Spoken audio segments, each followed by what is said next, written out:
검찰이 자유한국당 패스트트랙 사건 1심 선고 결과에 대해서 항소를 제기하지 않기로 했습니다.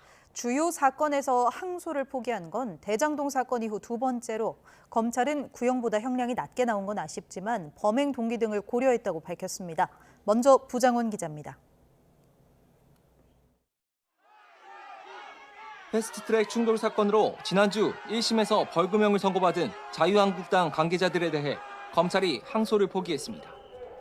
이 같은 결정은 항소 시한을 7시간가량 남기고 언론에 공지됐습니다.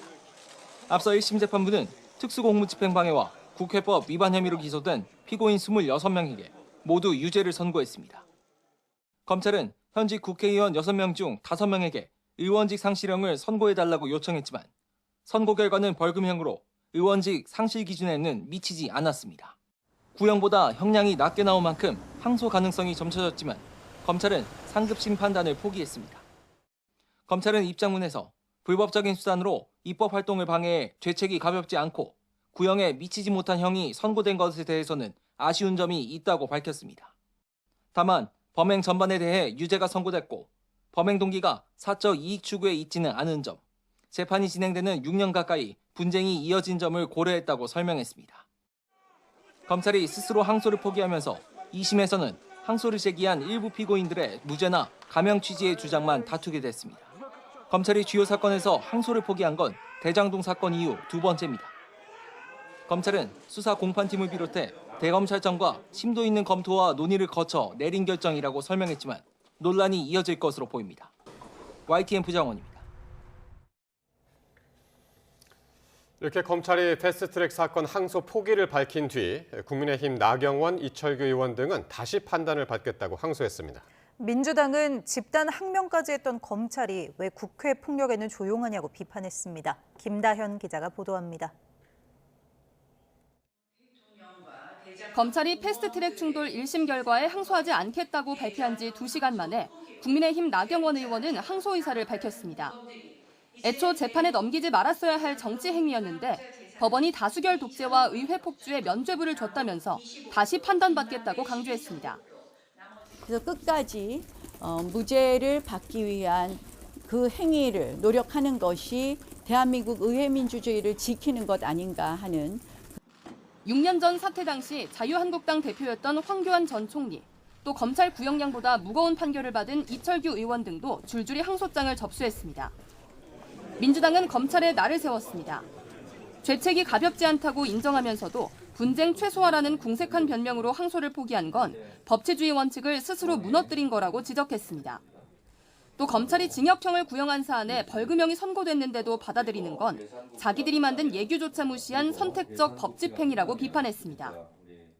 강경파 법사위원들은 대장동 항소 포기 때 검사장 18명이 집단 성명을 낸 것을 꼬집으며 사퇴를 불사하는지 지켜보겠다, 정치검찰임을 자백한 거라고 강조했습니다. 대장동 항소 포기 국정조사는 여전히 쳇바퀴만 돌았습니다. 민주당이 항명 검사장들을, 국민의힘이 법무부 장차관을 고발한 상황에서 검찰이 패트 사건도 1심에서 멈춰버리자 동력이 약해지는 분위기가 된 겁니다. 여야는 머리를 맞댔지만 추미애 법사위에서 국정조사를 하되 나경원 의원을 간사로 선임해달라는 조건에서 거듭 부딪혔습니다. 두 가지 조건은 크게 의미는 없기 때문에 굳이 조건이라 할 수도 없는 것이죠. 근데 간사 선임 문제가 이제 가장 큰 걸림돌이다. 어느 한 가지라도 들어줘야 이것이 협상이 되는 거 아니냐 하는 저희들의 입장이었고, 그러나 민주당은 세 가지 다 거부했기 때문에 파행의 책임을 서로에게 돌리는 여야는 다시 만나기로 했는데 패스트트랙 항소 포기가 국정조사 논의의 새 변수가 될 수 있을지에도 관심이 쏠립니다. YTN 김다현입니다. 국민의힘 추경호 전 원내대표에 대한 체포동의안이 범여권 주도로 국회를 통과했습니다. 구속 적부심은 계엄 1년이 되는 다음 달 3일 전후 잡힐 가능성이 커서 이 결과가 전국 최대 분수령이 될 것으로 보입니다. 박희재 기자가 보도합니다. 지난해 12월 3일 아비규환의 밤, 의원총회 장소를 몇 차례 바꿔 계엄 해제 표결 참여를 방해했다는 혐의로 내란 특검은 추경호 당시 국민의힘 원내대표에게 구속영장을 청구했습니다. 그리고 24일 만에 국회 본회의에 추 전 원내대표 체포동의안이 상정됐습니다. 혐의가 객관적으로 입증됐다는 법무부 장관 설명에 당사자는 미리 결론을 정해놓은 공작 수사라며 떳떳하게 돌아오겠다고 외쳤습니다. 객관적 증거에 혐의가 입증되고 사안의 중대성과 도주 또는 증거인멸의 우려 등에 비추어 구속을 필요로 하는 사유가 있다고 하고 있습니다. 영장 청구는 국민의힘을 위헌정당 해산으로 몰아가 보수정당의 맥을 끊어버리겠다는 내란몰이 정치 공작입니다.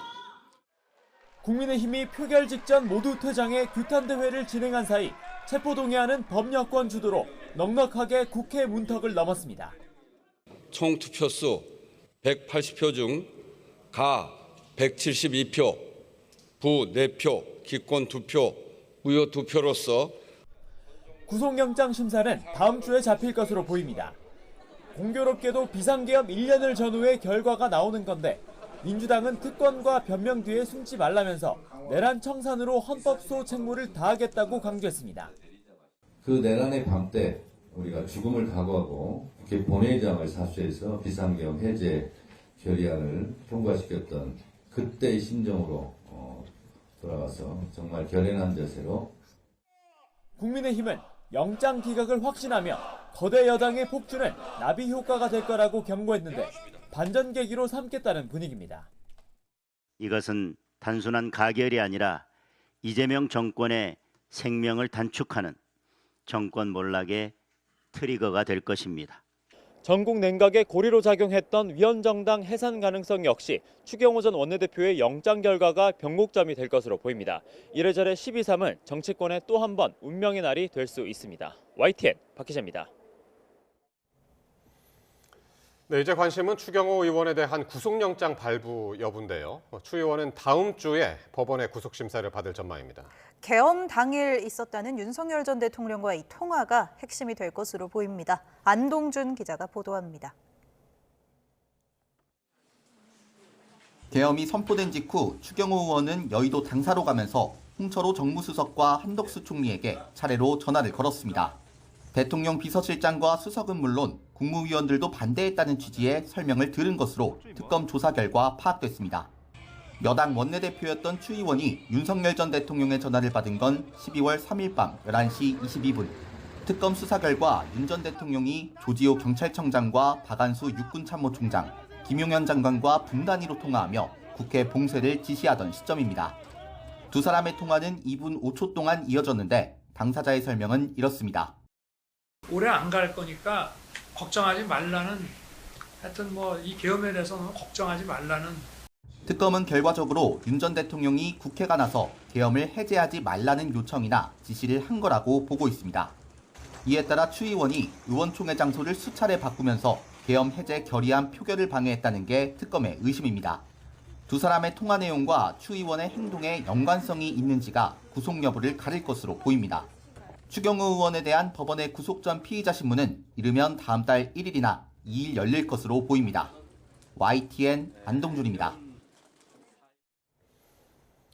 더불어민주당 장경태 의원에게 성추행을 당했다는 고소장이 접수돼 경찰이 수사에 나섰습니다. 장 의원은 사실 무근이라며 법적 대응을 시사한 가운데 민주당 정청래 대표는 윤리감찰단에 긴급 조사를 지시했습니다. 윤흥성 기자가 보도합니다. 더불어민주당 장경태 의원이 성추행 혐의로 지난달 고소당해 서울경찰청이 수사에 착수했습니다. 고소인은 지난해 말 모임에서 장 의원에게 추행을 당했다고 주장하는 것으로 파악됐습니다. 한 매체의 보도로 이 사실이 알려지자 장 의원은 잠깐 술자리에 동석했을 뿐 추행은 없었다. 음해다. 강력히 반발했습니다. 허위 무고에 대해 법적 조치도 시사했습니다. 제가 아는 건 없고요. 강력하게 대응할 겁니다. 네, 전혀 사실 무근이고요. 민주당 정청래 대표는 하지만 당 윤리감찰단에 성추행 의혹 보도에 대해 진상조사를 긴급 지시했습니다. 서울 동대문을을 지역구로 둔 재선 장 의원은 정청래 대표의 최측근으로 꼽힙니다. 특히 정 대표의 간판 공약, 1인 1표제로 대표되는 당원 주권 정당 특위 위원장을 맡는 등 핵심 실세입니다. 앞서 이춘석 의원의 차명 주식 거래 의혹과 최강욱 전 의원의 성비위 2차 가해 논란 때 발빠르게 조사를 지시했던 정 대표가 불필요한 의심을 받지 않도록 선제 조치에 나선 거라는 분석도 나옵니다. 경찰은 조만간 고소인을 부르는 등 본격 수사에 착수할 예정인데 이번 돌발 변수가 어떤 결과를 낳을지 당내 역학관계와 맞물려 정치권 파장도 주목됩니다. YTN 윤홍성입니다. 홍콩의 고층 아파트 단지에서 큰 불이 나 지금까지 50여 명이 숨지고 300명 가까이 실종됐습니다. 다친 사람 가운데도 수십 명이 위중한 상태여서 피해가 더 늘 것으로 보입니다. 신호 기자가 보도합니다. 30층 넘는 고층 아파트 단지에서 불기둥이 치솟습니다.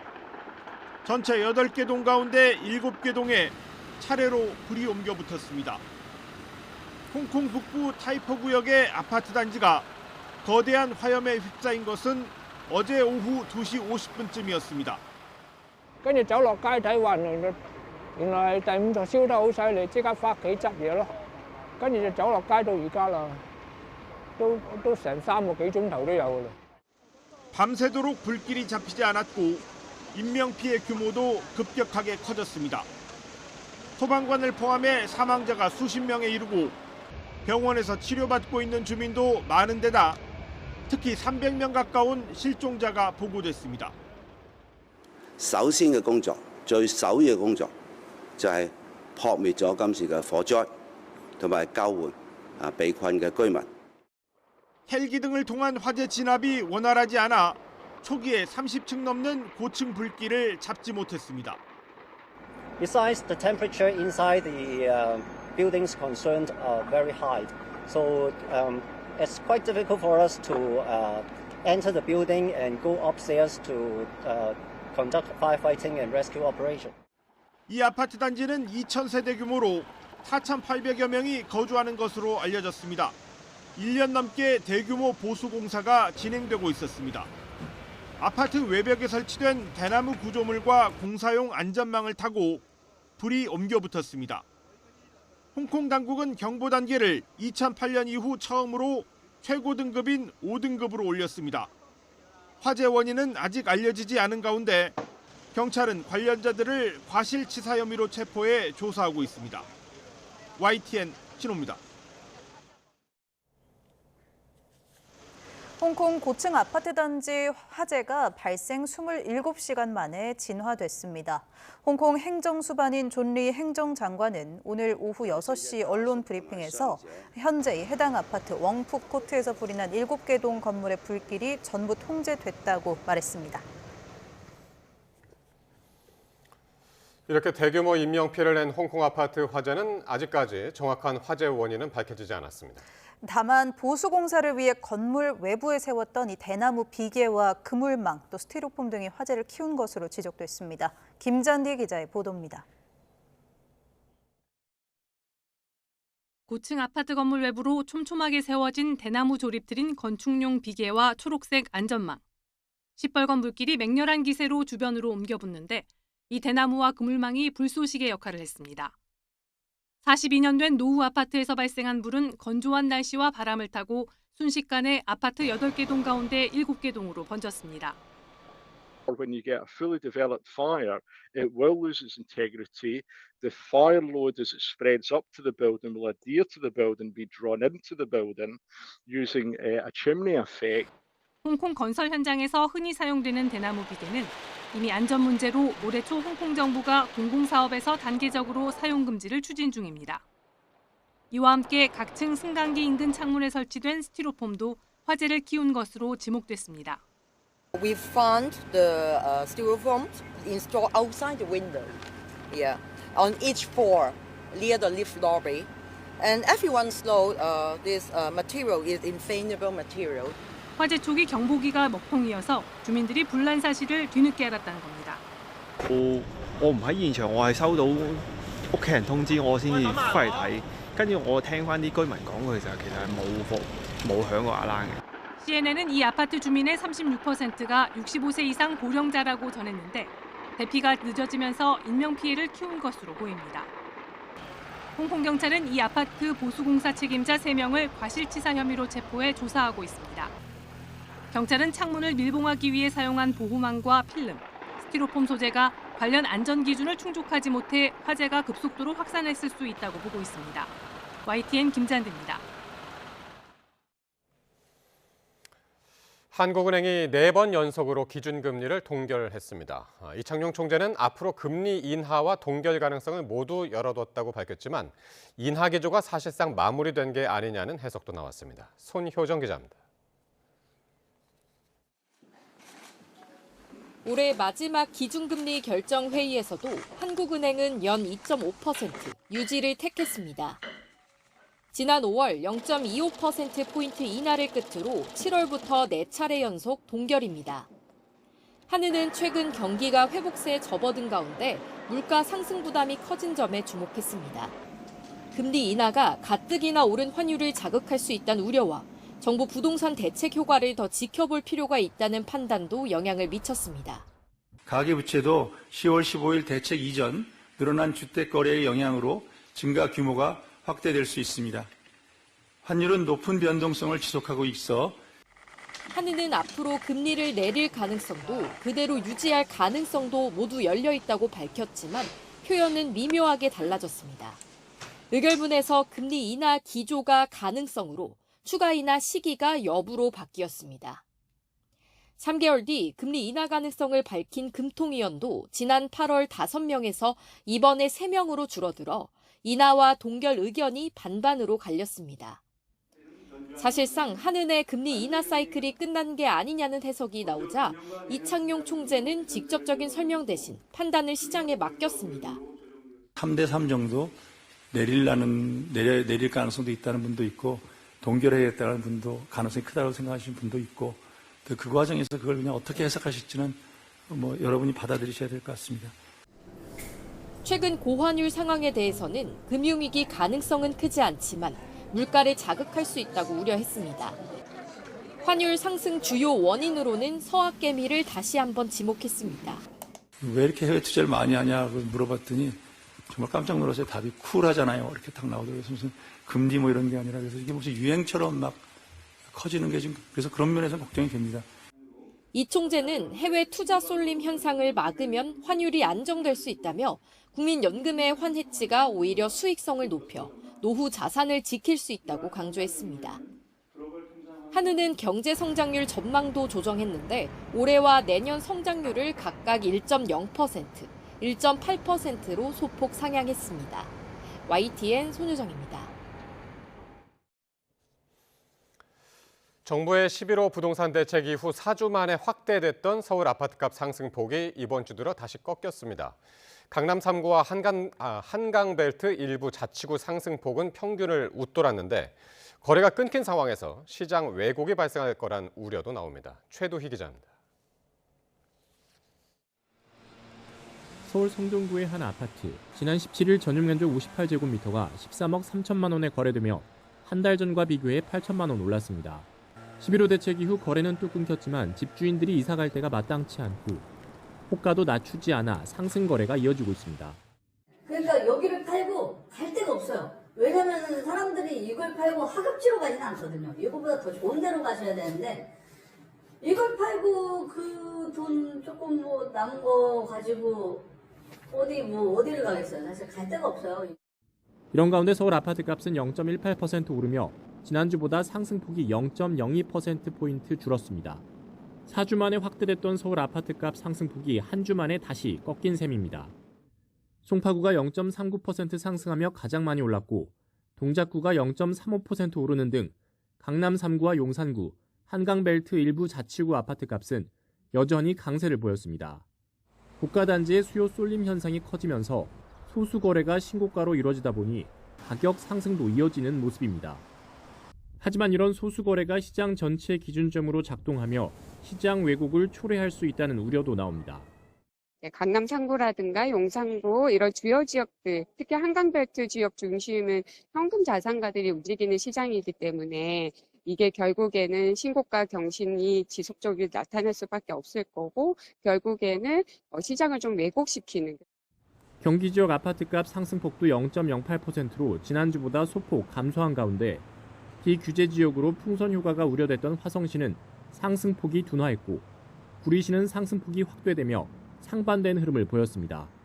YTN 최두입니다. 윤석열 정부가 추진한 의대생 증원이 당시 대통령실 의중에 따라 논리적 검토 없이 강행됐다는 감사 결과가 나왔습니다. 보건복지부는 애초 연간 500명 증원을 계획했는데 대통령이 거듭 반려해 2,000명 일괄 증원이 결정된 것으로 조사됐습니다. 나혜인 기자입니다. 보건복지부가 윤석열 전 대통령에게 의대 증원안을 처음 보고한 건 재작년 6월입니다. 연간 400명 증원을 추진했던 문재인 정부 때보다 100명 많게 5년간 500명씩 늘리자고 제안했지만 받아들여지지 않았습니다. 이때 윤 전 대통령은 처음으로 1,000명 이상이란 숫자를 제시한 것으로 조사됐습니다. 뚜렷한 근거는 없었습니다. 지역 필수 의료를 살리고 초고령 사회에 대비하기 위해 의료 인력 확충과 인재 양성은 필요 조건입니다. 넉 달 뒤 복지부는 연간 1,000명에서 시작해 2028년 2,000명을 증원하는 수정안을 냈지만 윤 전 대통령은 더 늘리라고 반려했습니다. 복지부는 그제야 부족한 의사 수를 추계하기 시작했고 국책기관 연구보고서를 토대로 2035년까지 10,000명이 더 필요하다고 추산했습니다. 당시 대통령실의 이관섭 정책실장은 이를 단순히 5년으로 나눠 연간 2,000명 일괄 증원이 좋겠다는 의견을 복지부에 전한 것으로 드러났습니다. 2035년이 아니라 현재 부족한 의사 수도 따로 뽑으라고 요구해 결과적으로는 15,000명이 부족하다고 윤 전 대통령에게 보고했습니다.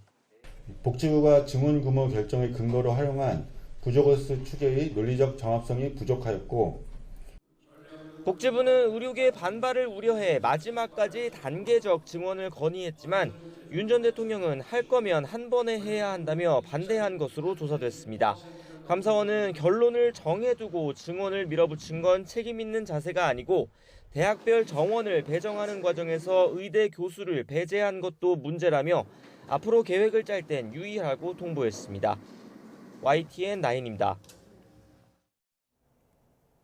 지난 14일 새벽 대전 유성구의 한 도로에서 60대 대리운전 기사가 차량에 매달린 채 1.5km가량 끌려가는 일이 있었습니다. 이 대리운전 기사는 병원으로 옮겨졌지만 숨졌고 30대 피의자는 구속 상태로 검찰에 넘겨졌습니다. 보도에 오승훈 기자입니다. 흰색 승용차의 운전석 문이 열리더니 한 남성이 바깥으로 떠밀려 나옵니다. 안전띠에 몸이 얽힌 남성은 차량에 매달린 상태. 하지만 차량은 멈추지 않고 계속 질주합니다. 차를 운전한 남성은 30대 남성 A씨. 피의자 A씨는 이곳에서 대리운전 기사를 운전석 밖으로 밀쳐낸 뒤 차에 매단 상태로 1.5km가량을 그대로 주행했습니다. 빠른 속도로 내달린 차량은 3차례에 걸쳐 도로 난간 등을 들이받고 난 이후에야 멈췄습니다. 의식을 잃은 상태로 발견된 60대 대리운전기사 B씨는 뇌손상과 함께 갈비뼈가 부러져 병원으로 옮겨졌지만 숨졌습니다. 현행범으로 체포된 A씨는 혈중 알코올 농도가 면허 취소 수준이었던 것으로 확인됐습니다. 경찰 조사 결과 A씨는 직장 동료들과 술을 마시고 충북 청주에 있는 숙소로 이동하던 중 대리기사와 실랑이를 벌인 뒤 범행한 것으로 확인됐습니다. 2차 술자리까지만 기억이 나고 나머지는 기억이 안 난다고 했지만 그 차량 블랙박스하고 방범용 CCTV 자료를 보니까 내가 운전한 것이 맞다고 이렇게 진술했습니다. 한순간에 가장을 잃은 유족들은 억울한 마음을 호소하며 엄벌을 촉구했습니다. 들어오는 순간 피가 거꾸로 솟는 것 같더라고요. 너무 화가 났고 또 아빠가 얼마나 그게 고통스러웠을까 이런 생각도. 경찰은 살인과 음주운전, 운전자 폭행 등 혐의를 적용해 A씨를 구속 상태로 검찰에 넘겼습니다. YTN 오승훈입니다. 경기 포천시에서 16개월 여자아이를 학대해 숨지게 한 혐의를 받는 친모와 계부가 구속됐습니다. 사망 당시 아이의 몸에서는 출혈과 골절이 다수 확인됐습니다. 이현정 기자입니다. 16개월 여자아이를 학대 끝에 숨지게 한 혐의를 받는 20대 친모와 30대 계부가 구속됐습니다. 두 사람은 혐의를 부인했지만 의정부 지방법원은 도주 우려가 있다며 구속영장을 발부했습니다. 계획적으로 범행하신 건가요? 아니가 사망할 거라 생각 못하셨어요? 계획적으로 범행하신 건가요? 혐의 인정하십니까? 지난 23일 경기 포천시 산단동 빌라에서 두 사람이 키우던 아이가 심정지 상태로 병원에 옮겨져 결국 숨졌습니다. 그런데 당시 아이 몸에서는 많은 피하 출혈과 골절이 발견됐고 헤모글로빈 수치도 현저히 낮았던 것으로 확인됐습니다. 아동 학대로 의심되는 흔적이 다수 확인된 건데 병원 측은 곧바로 경찰에 신고했습니다. 여기에 국립과학수사연구원 감식 결과 강하고 반복적인 충격이 있었다는 의미인 외상성 쇼크가 사인이라는 구두 소견도 나왔습니다. 두 사람은 아이가 넘어졌다거나 계획에 긁힌 상처라며 혐의를 계속 부인하고 있는 것으로 파악됐습니다. 하지만 경찰은 국과수 소견과 주변 가족, 어린이집 교사 등 참고인 진술을 바탕으로 아이가 숨지기 전 학대를 당했다고 보고 있습니다. 두 사람의 신병을 확보한 경찰은 정확한 사망 경위와 함께 얼마나 오랜 기간 자주 학대가 있었는지를 밝히는 데 주력할 것으로 보입니다. YTN 이현정입니다.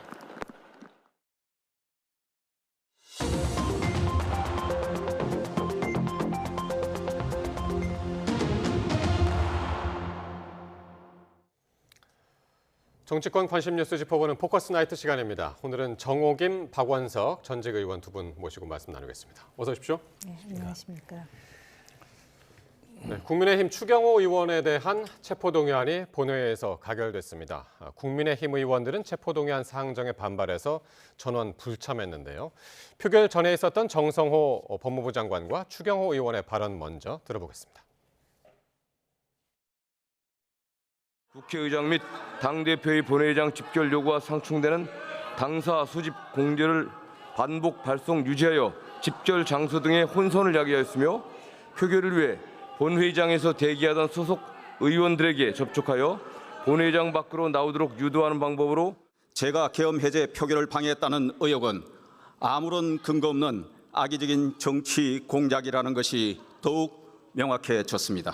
특검은 제가 언제 누구와 계엄에 공모 가담했다는 어떠한 증거도 제시하지 못하면서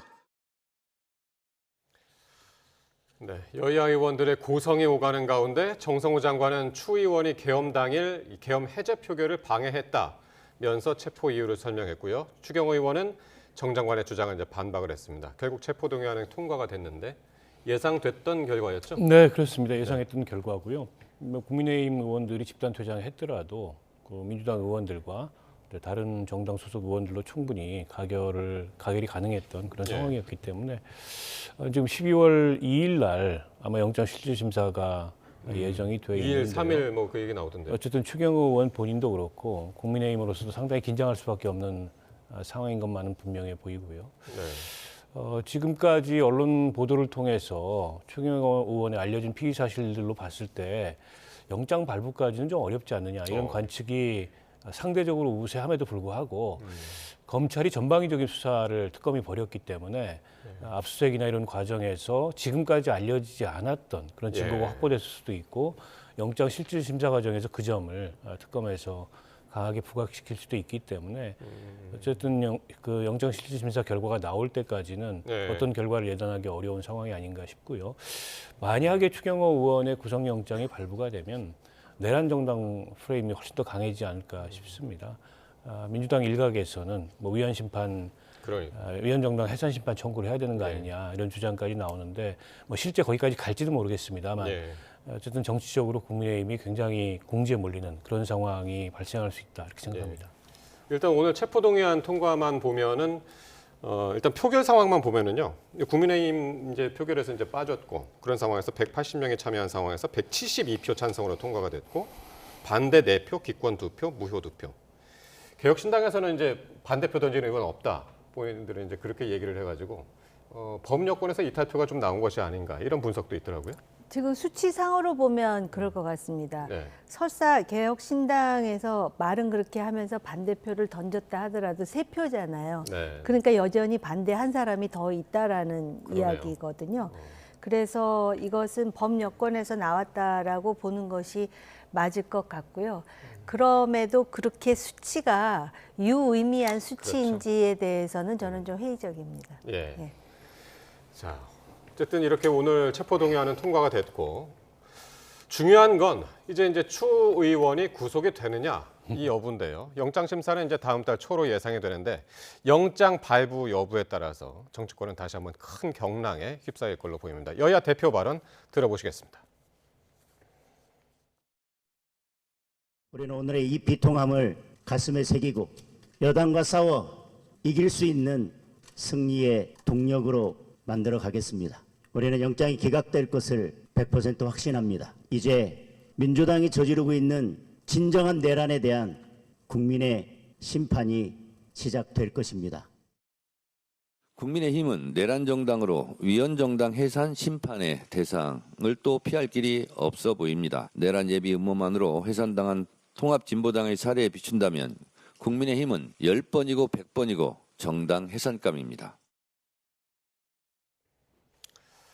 네, 장동혁 대표는 영장 기각 100% 확신한다고 했고 정청래 대표는 구속될 것으로 지금 예상을 하고 있는 것 같은데 아까 예단하기는 아직 힘들다 이제 그렇게 말씀하셨죠? 그렇습니다. 추경호 전 원내대표의 당일날 행적이 지금 이제 내란 주요 임무 종사 혐의를 받고 있는데 무고하다 이렇게 보기는 어려워요. 어쨌든 의원총회 장소를 계속 변경하면서 상당한 혼선을 일으켰고 그로 인해서 18명의 국민의힘 의원밖에 본회의장에 참석을 못했습니다. 때문에 그 계엄 해제 표결에 어떤 이 지장을 주기 위해서 의도적인 그런 어떤 그 의원총회 장소 변경을 거듭한 거 아니냐. 이런 의심을 받기 충분하다고 생각해요. 다만 저게 구속 사유까지 되느냐에 대해서는 이제 뭐 도주와 증거인멸의 우려, 범죄의 중대성, 기타 등등 이제 구속 사유가 될 만한 그런 어떤 그 혐의들이어야 하는데 지금까지 나온 언론을 통해서 알려진 그런 혐의나 어떤 조사 내용 또 추경호 대표의 주장 이런 걸로 봤을 때 구속까지는 어려운 거 아니냐. 뭐 박지원 의원께서도 그렇게 전망을 하시더라고요. 그랬더라고요. 구속되지는 않을 것 같다. 그러나 이제 영장실질심사 결과라는 건 모릅니다. 어쨌든 특검에서 지금까지 알려지지 않았던 어떤 증거를 확보했을 가능성도 있고요. 그거를 영장 심사 과정에서 강하게 어필을 할 수도 있고 또 지금까지 알려진 피의 사실에 대해서도 이걸 이제 재판부가 달리 판단할 수도 있겠죠. 뭐 증거인멸의 우려 같은 게 있다 이렇게 판단할 수도 있기 때문에 이게 이제 뭐 수사 과정 밖에 있는 사람들이 예측하기는 좀 어렵다고 봅니다만 어찌됐건 영장이 발부됐을 때 추경호 대표 개인뿐만 아니라 국민의힘이 굉장히 심각한 상황에 직면하게 되는 것만은 분명할 것 같습니다. 그러니까 이게 뭐 구속이 되느냐 안 되느냐가 곧 유죄냐 무죄냐 이걸 가리키는 것은 아니기 때문에 지금 말씀하신 대로 박지원 의원도 영장은 기각될 것 같다고 그렇게 예상을 했습니다. 네, 그 말씀을 들으니까 과거에 이재명 대통령의 대표 시절에 그 영장 판사가 증거인멸과 도주의 우려는 없다. 범죄 혐의는 소명된다. 그러나 뭐 당대표로서 뭐 그런 어떤 역할 이런 거를 운운하면서 영장을 기각한 사례도 있거든요. 이 시점에서 가장 고뇌가 큰 사람은 영장 판사 아닐까 이런 생각을 해보고요. 추경호 의원이 그 본인 주장은 지금 이제 특검 그리고 법무부 장관은 결국은 그 12월 3일 밤에 추경호 의원이 총리하고도 통화를 했고 또 대통령과도 했고 뭐 정무수석 등과도 했고 그러면서 장소를 이리저리 옮기면서 계엄 해제 의결을 방해했다는 것인데 추경호 의원의 주장에 따르면 그 짧은 대통령과의 통화를 끝내고 오히려 의원총회를 국회 예결위 회의장에 소집했다 이겁니다. 그 예결위 회의장은 본회의장 맞은편에 있지 않습니까? 그렇기 때문에 특검의 주장은 틀리다. 이렇게 지금 이제 반박하고 있는 상황입니다. 그래서 아까 박 의원님도 잠깐 말씀하셨듯이 특검이 아직까지 공개되지 않은 어떤 명징한 물증 내지는 어떤 변수 카드를 가지고 있으면 모를까 이 부분에 대해서 그런데 단지 이 날이 오늘 이제 본회의를 통과했기 때문에 12월 2일이 됐든 3일 오전이 됐든 결론은 3일 날 나오면 네. 그날이 또 계엄을 선포한 지 1년이 되는 날이기 때문에 그러니까요. 판사로서는 상당한 심리적 압박. 그러니까 예. 자기가 법리로 볼 때 또 증거로 볼 때는 A라는 결론에 이를 수밖에 없는데 자기가 A라고 판단을 했을 경우에 예. 그 엄청난 어떤 여론과 댓글의 비난을 내가 감수할 수 있을까? 예. 판사분들이 생각보다 참 여린 분들이 많지 않습니까? 그래서 그런저런 그 상황을 우리가 여러 가지로 생각해 볼 수가 있는 예. 것 같습니다. 국민의 시각에 정말 딱 집중이 되는 12월 3일 전후에 이게 판결이 나와서 오히려 판사의 심리적인 압박 그런 것도 이제 변수가 될 것이다. 그렇게 예상을 하셨는데 일단 기각이냐 구속이냐 일단 기각을 측면에서 보면 만약에 기각이 된다면 이제 국민의힘은 민주당이 주장하는 내란 정당 프레임에서 이제 벗어나게 되고 이제 그걸 이제 국민의힘에서는 주장하고 있습니다. 그게 깨지고 민주당에 대한 국민 심판이 시작될 것이다. 이렇게 주장을 하고 있는데요. 예. 글쎄요, 뭐 영장이 기각되면 국민의힘으로서는 다행이지 그걸 이제 반격의 근거로 삼기에는 여전히 국민의힘이 드리워져 있는 내란 정당 프레임이 무겁다고 생각합니다. 그런데다가 이제 조금 있으면 한덕수 총리의 선고 결과가 나오고 네. 또 2월 초나 2월 중순쯤 되면 윤석열 전 대통령에 대한 그렇죠. 이 내란 재판 결과가 나오지 않습니까? 그때 다시 한번 내란 정당 문제가 환기될 거예요. 근데 이제 12월 3일을 계기로 국민의힘에서 그 윤석열 전 대통령이 일으켰던 이 비상계엄에 대해서 사과하고 뭔가 방향 전환을 해야 되는데 이런 당내 요구가 있음에도 불구하고 지금까지 장동혁 대표나 당 지도부는 별다른 조치를 취할 것 같지 않아요. 그러면 단지 추경호 대표에 대한 영장이 기각됐다 그래서 내란 정당 프레임으로부터 자유로워진다 이렇게 보기는 어렵고 그냥 한숨 돌리는 정도일 거고 만약에 구속이 된다면 어쨌든 국민의힘은 리스크가 굉장히 커집니다. 네네. 당장에 뭐 민주당에서 위헌정당 심판 카드를 예. 이제 뭐 틈만 나면 될 가능성이 높은 데다가 지금도 국민의힘에 대한 여론이 별로 안 좋습니다. 특히 이제 중도층 여론이 안 좋은데 그런 여론이 더 경직될 가능성이 있고 무엇보다 당 내부적으로 어쨌든 이 비상계엄 이후에 국민의힘이 쭉 추진해 왔던 당 운영의 방향에 대해서 여러 가지 다른 생각들이 표출이 되면서 당내 갈등도 굉장히 증폭되지 않을까 그렇게 예상합니다. 예. 정 의원님은 어떻게 보십니까? 구속이 될 경우, 기각이 될 경우. 우선 기각이 될 경우요. 네. 민주당은 오히려 그 거친 그 지지 여론을 등에 업고 사법개혁을 강조하면서 민주당이. 그렇죠. 예. 사법개혁을 강조하면서 국민의힘을 계속 내란 정당으로 몰아갈 개연성이 큽니다. 거기서 기각이 됐다 그래서 그것을 받아들일 민주당이 아니라고 생각을 하거든요. 그렇기 때문에 지금 조금 전에 국민의힘에 대한 여론이 안 좋다고 이제 말씀하셨잖아요. 그래서 사실 국민의힘으로서는 배지 하나하나가 너무나 소중할 수밖에 없습니다. 지금 107석인데 그 개헌 저지선을 지키기 위해서는 어쨌든 지난번에 패스트 트랙으로 해가지고선 유죄는 받았지만 의원직은 유지하지 그렇죠. 않았습니까? 그래서 하나하나가 굉장히 중요하고 그다음에 국민의힘으로서는 내년에 그 지방선거라든지 향후에 국민의힘의 미래를 위해서 예. 뭔가 변화의 모멘텀이 있어야 되는데 좀 드라마틱한 그런 시나리오를 한번 생각해 보자면 만약에 기각이 된다면 네. 기각을 계기로 해가지고 장동혁 대표가 대변화를 선언해야 합니다. 그래서 그동안에 예. 그 윤 어게인이라든지 계엄, 탄핵에 대해서 갖고 있던 생각에 180도 다른 그런 입장으로 선회하면서 뭐 필요하다면은 장동혁 대표가 자기직을 내려놓는 그런 극한 처방을 그날 함으로써 완전히 국민의힘은 오늘로써 변화한다라는 걸 보여줌으로써 예. 민주당에 대한 예방적 선제 대응을 해야 한다고 저는 생각을 합니다. 그러니까 구속이 아니라 기각될 경우라도 그렇습니다. 그때를 변화의 계기로 더 삼아야 이상 된다. 민주당으로 하여금 내란 정당이라는 빌미를 더 이상 그 싹을 차단하기 위해서라도 예. 전혀 상상치 못한 방법으로 반전을 깨야 된다라는 것이 저의 개인적인 생각입니다. 그렇습니다. 두 분 모두 이제 이 단순히 추경호 전 원내대표의 구속 여부가 아니라 이게 시기적으로 12월 3일 그 계엄 1년과 지금 맞물려 있어서 계속 이제 그렇게 해석들을 하고 계신데요.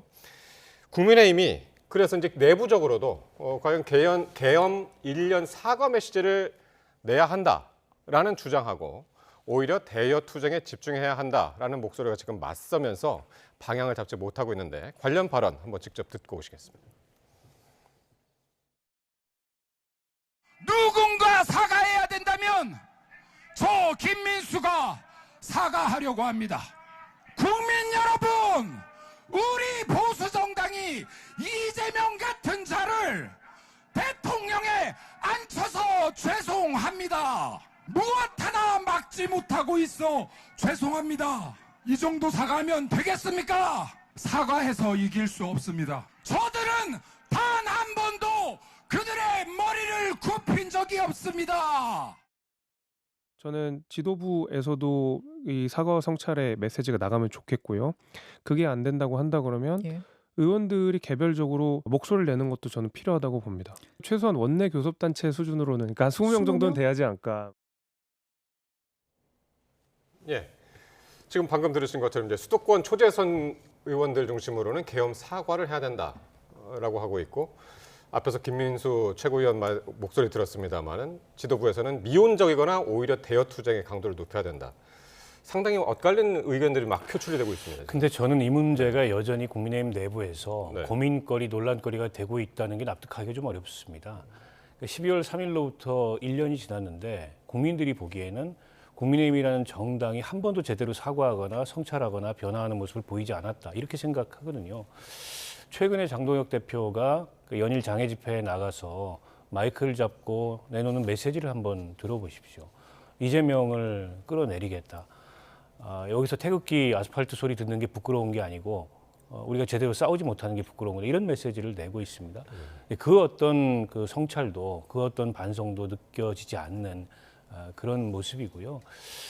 윤석열 전 대통령과의 절연을 이제 국민들은 요구를 하고 있습니다만 그 절연의 모습도 전혀 보이지 않고 있어요. 오히려 장동혁 대표는 우리가 절연한다고 해서 그렇게 마음먹는다고 해서 절연할 수 있는 게 아니다. 이런 메시지까지 내놓고 있고 심지어 최근에는 체제전쟁이라는 얘기까지 하고 있습니다. 아니 내년 지방선거가 아무리 중요해도 그게 어떻게 체제전쟁이 될 수가 있습니까? 이제 국민의힘이나 민주당이나 혹은 다른 정당들이나 우리가 같은 체제 안에서 정치적 이견을 가지고 서로의 의견을 보완하면서 민주정치를 시행하는 거지 서로 다른 체제를 지향하는 게 아니잖아요. 그러니까 적합하지 않은 말씀인데 이런 것들을 종합해 보면 지금 장동혁 대표를 비롯해서 현 당 지도부는 비상계엄에 대한 사과 혹은 윤 전 대통령과의 단절 이 의사가 좀 없다고 봐요. 이제 그렇게 되면 국민의힘 내부에 앞서 이제 김재섭 의원도 얘기가 나왔지만은 이제 생각이 다른 정치인들 같은 경우에는 굉장히 문제 제기가 강해질 거고 얼마 전에 오세훈 시장과 박형준 부산시장이 어쨌든 사과하고 방향 전환해야 된다. 그래야 내년 지방선거에 우리가 중도의원 확장이나 승리 전망을 높일 수 있다 이런 요구를 하고 있잖아요. 그 두 시장뿐만이 아니라 당장 다른 광역단체장들도 선거가 급한데 당대표가 당을 이렇게 운영해 나가면 내년 지방선거를 치를 수 없다. 이런 위기감이 커질 것 같아요. 그러니까 당 내부적으로 굉장히 큰 분란 요인이 되고 12월 3일 이후에 장동혁 이 대표 체제가 불안정해지는 그런 원인을 스스로 자초하는 이 상황이 되지 않을까 싶습니다. 예. 그러니까 그 전체적으로 지도부 차원에서 국민의힘 차원에서 사과를 해야 된다라는 의견이 나오고 있는 와중에 그게 안 되면 우리라도 해야 된다. 그게 최소 한 20명 정도는 있어야 넘어야 힘이 될 것이다. 이런 얘기거든요. 우선 그 대여 투쟁을 강조하면서 사과에 반대하는 김민수 최고위원이나 또는 장동혁 대표에게 제안을 해보고 싶어요. 그러면 하고 싶은 대로 한 3달만 해보고 지지도가 여전히 20%대에서 넘어가지 않으면 그때라도 내려오라고 말하고 싶어요. 왜냐하면 저렇게 이제 강경한 목소리를 내면 강성 우파 지지층들은 환호할 거예요. 그런데 그 사람들 가지고 지방선거 이기지 못한다라는 거는 명약관화하잖아요. 윤석열 대통령에 대한 친윤이라든지 또는 탄핵을 지금 그 반대하는데요. 결국 그 윤석열 대통령의 그런 계엄이라는 무모한 행동 때문에 최대의 이익을 누린 사람은 누구겠습니까? 제가 볼 때는 국민의힘의 강경파가 아니고요. 오히려 민주당이에요. 새로운 정권을 만들었잖아요. 그 반사 이익으로. 예. 그럼에도 불구하고 아직까지도 그 노선을 버리지 못하겠다라는 거는 자기가 강성 지지자들의 사랑을 받고 있다라는 그 정치적 이해 때문인지 예. 아니면 진짜 확증 편향으로 그런 신념에 뿌리를 두고 하는 말인지 모르겠는데요. 예. 선거라는 거는 중도파까지 아울러야지 정광훈 그다음에 누굽니까 전환길 해갖고 그 사람들만 갖고는 선거에 도저히 이길 수가 없는데도 불구하고 그리고 매주 금요일마다 수치로 나오는데도 불구하고 왜 저러는 건지 저는 예. 솔직히 좀 이해는 안 됩니다. 그러니까 지방선거의 최전선에 있다고도 할 수 있죠. 그러니까 지자체장들이 나서가지고 이렇게 하면 안 된다, 사과를 해야 된다고 하는 와중에 어쨌든 12월 3일은 지금 일주일 채 남지 않은 상황인데 그때 만약에 메시지를 낸다. 어떤 메시지가 나올지는 모르겠습니다만은 만약에 지금 계속해서 당 내부에서 수장파들이 얘기하는 사과를 한다 하더라도 그게 행동으로 옮겨지지 않으면 어떻게 예상합니까? 지방선거까지 이어질 수 있을지. 일단 당 내부의 문제 제기가 지금보다 훨씬 커지겠죠. 그러니까 장동혁 대표 취임 100일인데요. 어쨌든 선출된 대표이기 때문에 일종의 허니문 기간이었다고 볼 수 있습니다. 지난 3개월간은. 그러나 최근에 국민의힘 지지율을 보면 대통령이나 여권의 악재가 일정하게 있음에도 불구하고 반사 이익조차 지금 못 누리고 있는 상황이거든요. 그런데다가 장동혁 대표의 저런 전략이 뭐 어떤 특별한 계획이 있거나 보관이 있거나 이런 게 아니고 저것 이외에, 그러니까 장애 집회와 같은 방식 이외에 다른 정치적 상상력이나 이런 것들이 없어서 그냥 손쉬운 선택을 하고 있는 걸로 보이거든요. 그러니까 당 내부를 설득을 못하는 거죠. 그러니까 내가 이런 계획이 있으니까 지방선거까지 이렇게 가자라는 청사진을 제시하고 당 내부를 설득할 수 있어야 되는데 강성 지지층의 목소리에는 호응을 하지만 당 내부 정치인들조차 지금 설득을 못하는 상황이지 않습니까? 그러면 과연 저 리더십으로 내년 지방선거 때까지 갈 수 있을까? 이대로 갔을 때 지방선거의 승리를 담보할 수 있을까? 승리는 고사하고 지금 가지고 있는 그런 이제 광역단체나 이런 자치단체를 지킬 수 있을까? 이런 위기의식이 들잖아요. 최근 나오는 여론조사 수치들을 보면 국민의힘 결코 좋지 않습니다. 그리고 내년 선거 전망 관련해서도 여론이 오히려 지금 여당 쪽으로 쏠리고 있어요. 근데 왜 이렇게 장동혁 대표와 당 지도부는 위기의식을 못 느끼는지 당 내부에서조차, 국민의힘 내부에서조차 온도차가 상당히 큰 것 같습니다. 근데 뭐 이대로 그냥 당장 선거가 급한 정치인들이 저걸 방치할 수는 없을 거예요. 그리고 국민의힘의 지난 10년간의 당 지도 체제의 그 변화 과정을 보면 임기를 제대로 채운 당대표가 거의 없습니다. 윤석열 전 대통령 요 3년 반 동안에는 무려 한 15차례 정도 이 지도 체제가 변경이 됐어요. 그런 불안정성을 감안한다면 장동혁 대표가 지금쯤은 당 내부에 어떤 안정감 있는 메시지를 주고 어떤 지방선거까지 전망을 제시해야 되는데 제가 보기에는 굉장히 즉흥적인 그런 이제 이 강경투쟁 이외에 별다른 대책이 없는 것 같습니다. 그러니까요. 앞으로 일주일도 안 남은 상황에서 과연 급작스러운 그런 방향 바꿈이 있을 수 있을지 한번 지켜봐야 될 것 같고요. 자, 검찰이 패스트트랙 사건에 대해서 항소를 포기를 했습니다. 죄책이 가볍지 않다면서도 범행 전반에 유죄가 선고됐고 장기화한 분쟁을 최소화하기 위해서라고 설명을 했는데요. 이 부분은 오늘 어떻게 보셨나요? 그리고 이미 유죄가 선고됐기 때문에 항소를 포기했다 그러는데 그냥 웃음밖에 안 나오는 상황이 계속 만들어지고 있어요. 사실은 이제 이렇게 됨으로써 물론 내년 10월에 이제 검찰청이 없어진다 그랬잖아요. 그러니까 그냥 거의 자포자기 상황인가? 뭐 이런 생각도 들고 물론 이제 율사들 사이에서는 그런 말을 한대요. 이거 패스트트랙 사건은 항소 포기가 맞는 거다라고 말한대요. 많은 전문가들이. 그런데 제가 볼 때요. 국회 선진화법 있잖아요. 뭐 특수 공무집행 방해죄는 차치하고라도 국회 선진화법을 어디서 주도했는지 아십니까?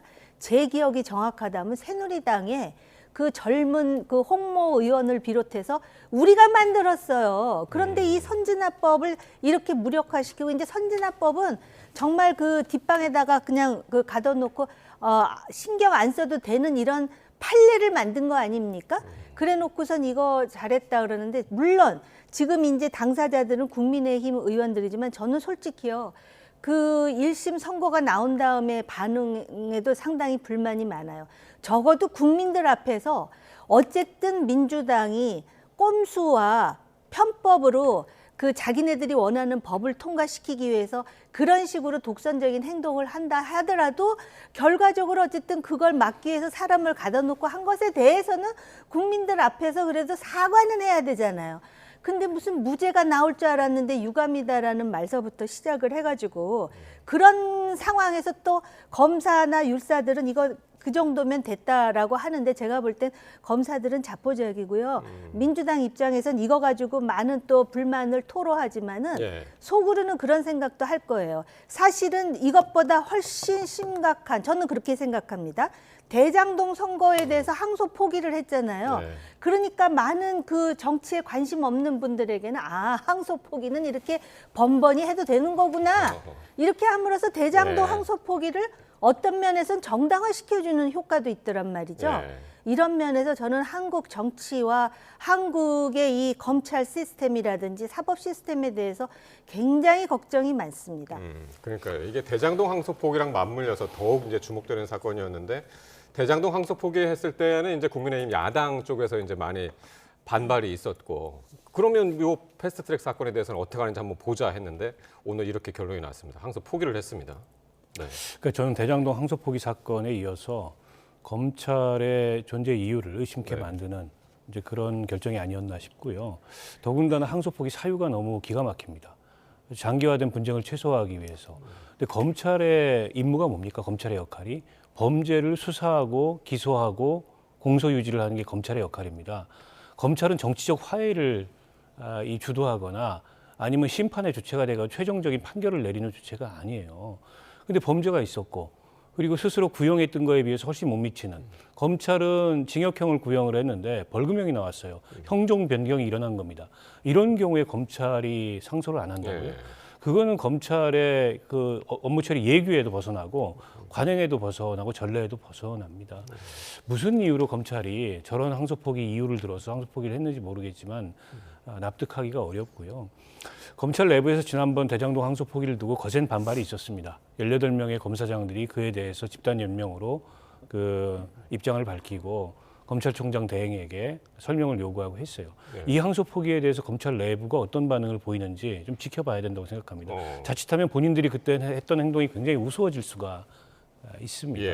이 항소 포기는 검찰의 그동안의 업무 관행으로 비추어 봤을 때 납득 가능한 항소 포기인가요? 저는 납득할 수 없는 항소 포기라고 생각합니다. 근데 여야 정치권도 국민들 보기에는 굉장히 우스운 게, 이게 서로 이제 내로남불식으로 입장이 바뀌어가지고 대장동 항소 포기에 대해서는 국민의힘이 거세게 공격하고 민주당은 그게 마땅하다고 주장을 했고요.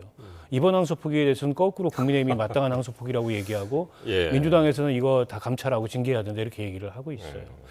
이게 내로남불이고 서로 입장이 바뀌니까, 서로 이제 위치가 바뀌니까 입장도 완전히 바뀐 건데요.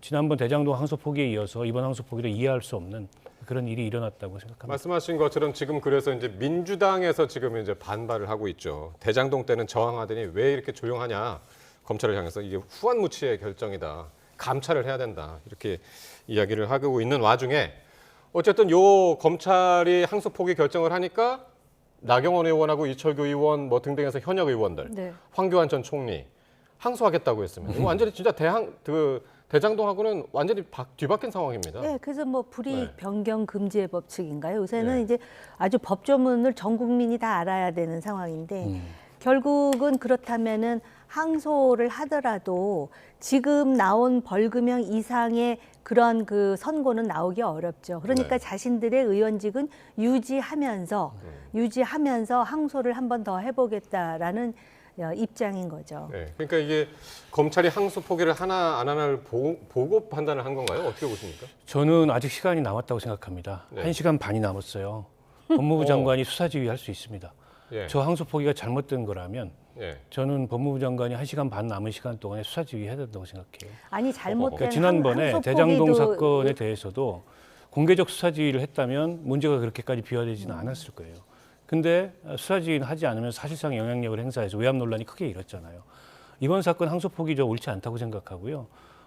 이게 이제 여권이 그런 판단을 내리고 있다면 적극적으로 법무부 장관이 수사 지휘하라고 저는 권해야 된다고 생각합니다. 저는 오히려 그 부분은 의원님하고 좀 입장이 다른데요. 그때는 항소 포기를 할 수 있는 사안이 아니기 때문에 의견 개진이라는 그런 그 형태로 해가지고 일련의 그 일각의 주장에 의하면 압박을 넣은 것이죠. 도저히 서면으로 수사 지휘를 할 수 없는 사안이라고 본인이 전문가니까 판단했을 거예요. 그런데 요번에 이걸 가지고 또 항소 포기를 한다?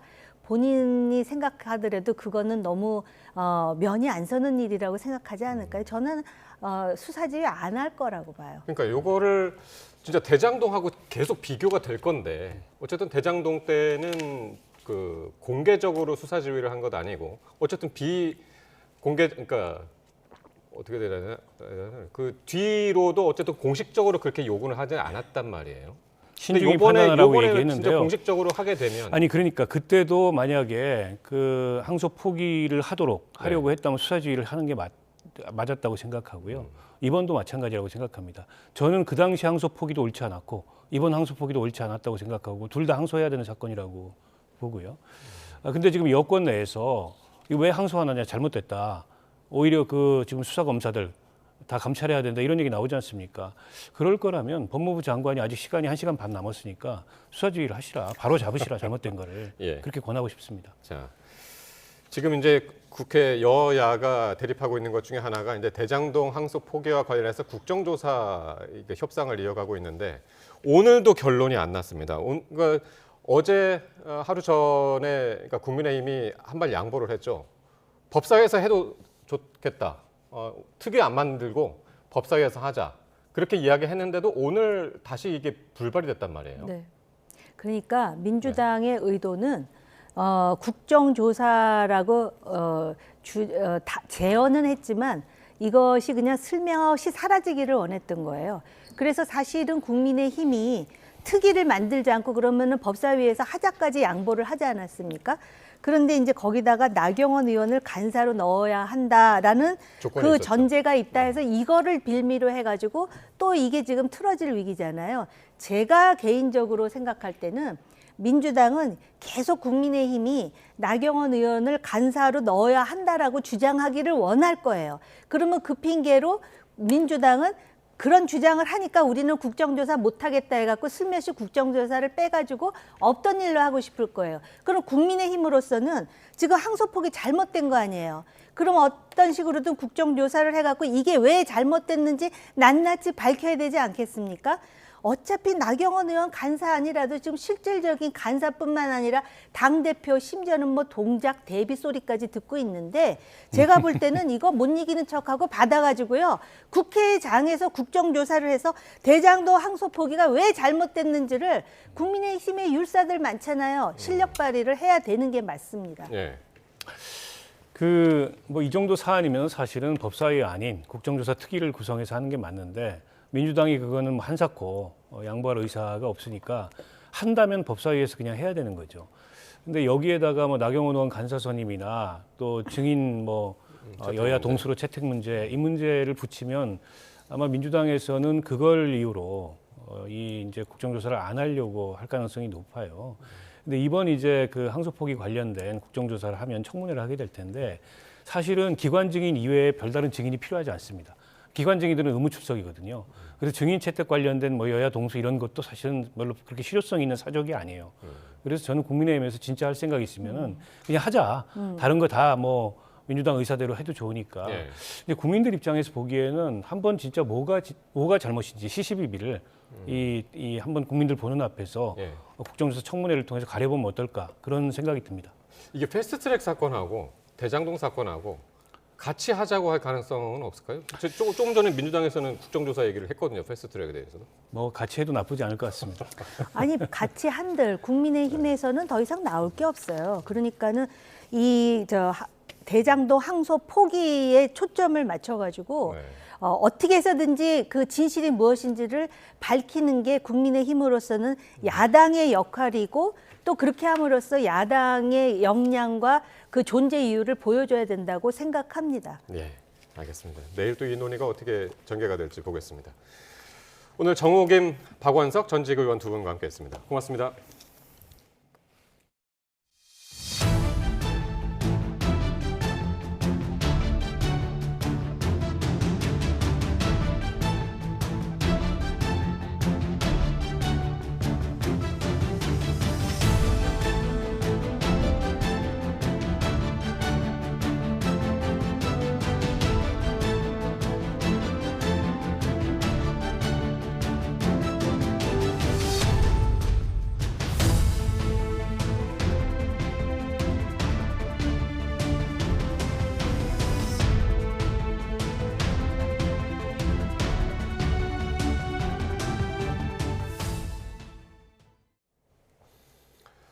검찰의 자유한국당 패스트트랙 사건 항소 포기를 두고 법조계에서는 이례적이라는 평가가 지배적입니다.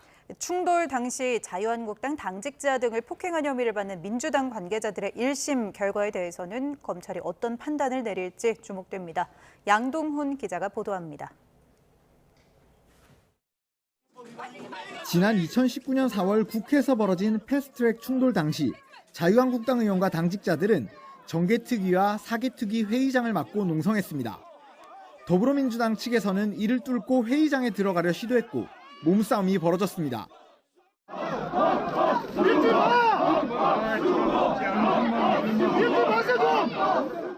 이 과정에서 상대방을 폭행한 혐의를 받는 박범계, 박주민 의원 등 더불어민주당 관계자 10명의 재판도 마무리 단계에 접어들었습니다. 이들은 특수공무집행방해와 국회법 위반 혐의까지 받은 자유한국당 관계자들보다는 전반적으로 죄질이 낮다는 평가인데 내일 결심 공판에서 검찰의 구형량에 관심이 모아지고 있습니다. 이런 가운데 검찰이 자유한국당 패스트트랙 사건 1심 선고에 대해 항소하지 않은 걸 두고 법조계에서는 항소할 이유가 충분했다며 이례적이라는 평가가 나옵니다. 국회법의 최초 사례이고 그래서 명확한 법리를 만들어 놓는 것도 중요하잖아요. 최초의 사건, 선행 사건에 대해서는 그런 판례를 형성하기 위해서라도 끝까지 항소를 했거든요. 결국은 정치적인 이유로 항소를 포기한 게 아니냐는 지적도 있습니다. 검찰 사실은 그러면 안 되는데 대장동 포기도 정치적인 거고 이것도 마찬가지죠. 원칙적으로 안 돌아가고 있는 거죠, 지금. 한편에서는 사적인 이유가 아니라 입법 과정에서 생긴 문제를 공론화하려는 정치적 동기로 벌어진 사건이라는 점을 언급한 재판부의 입장을 존중한 것 아니겠느냐는 해석도 있었습니다. 정치적인 문제라는 점을 상당히 부각을 했던 걸로 기억을 하고 있거든요. 검찰에서도 그 취지에 대해서는 일부 공감한다는 표시라고 해석을 할 수도 있을 것 같아요. 패스트트랙 충돌과 관련해 자유한국당 측 피고인 전원에 대해 항소하지 않은 검찰이 앞으로 민주당 관계자들의 재판 결과에 대해서는 어떤 판단을 할지도 주목됩니다. YTN 양동훈입니다. 대장동 항소 포기 사태의 국정조사를 국회 법제사법위원회에서 하는 방안에 대해서 여야가 합의하지 못했습니다. 더불어민주당 김병기, 국민의힘 송원석 원내대표 등 여야 원내 지도부는 오늘 두 차례 국회에서 만나 관련 논의를 진행했지만 서로의 입장차만 확인했습니다. 민주당 문진석 원내수석 부대표는 법사위 야당 간사 선임이 큰 걸림돌이라면서 특정인을 염두에 둔 간사 선임과 관련해 입장차가 좁혀지지 않는다면 쉽게 합의되지 않을 거라고 말했습니다. 국민의힘은 나경원 간사 선임과 증인, 참고인 합의 채택 등 야당의 요구 조건을 민주당이 수용할 수 없다고 한다며 추가로 논의하겠다고 밝혔습니다. 김민석 국무총리가 이른바 계엄버스에 탑승했다가 근신 징계를 받은 육군 법무실장의 징계를 취소하라고 긴급 지시했습니다. 사안에 비해 징계가 약하다는 취지인데 국방부는 국무총리의 지시에 따라 징계위원회를 다시 열 예정입니다. 김문경 기자입니다. 김민석 국무총리가 안규백 국방부 장관에게 이른바 계엄버스에 탑승했다가 근신 처분을 받은 김상환 육군 법무실장의 징계를 취소하라고 지시했습니다. 김 총리는 국방부가 징계 절차를 진행하는 과정에서 미처 살펴보지 못한 사안이 없도록 엄중하고 신속하게 재검토해달라며 이같이 밝혔습니다. 그러면서 김 법무실장의 행동을 문제 삼았습니다. 국내 법질서 준수에 중대한 책임을 지고 있는 김 실장이 당시 계엄사령관이던 박한수 육군참모총장에게 계엄 해제를 건의하거나 조언할 의무를 이행하지 않은 책임이 있고 계엄버스에 탑승하는 등 중한 문제가 있다고 지적했습니다. 징계 수위가 낮다는 판단에 따른 것으로 보이는 김 총리의 이 같은 지시는 정부조직법 제18조 2항에 근거한 것으로 보입니다. 해당 조항은 중앙행정기관장의 명령이나 처분이 위법하거나 부당하다고 인정될 경우 대통령의 승인을 받아 총리가 중지하거나 취소할 수 있도록 하고 있습니다. 다만 군인사법 제59조 7항을 보면 징계권자가 징계위의 의결 결과가 가볍다고 인정되면 징계위의 결과에 서명하기 전에 재심사를 청구하도록 하고 있습니다. 총리의 지시가 있기 전 징계권자인 안규백 국방부 장관은 지난 25일 국방부 징계위원회의 근신 처분을 받아들였고 김 실장은 현재 징계를 이행하고 있는 상태입니다. 김 총리의 지시 직후 국방부는 육군 법무실장에 대한 징계위원회를 다시 열 예정이라고 밝혔습니다. 안규백 국방부 장관은 노르웨이와 스웨덴을 방문 중인데 오는 30일 귀국할 예정입니다. YTN 김문경입니다.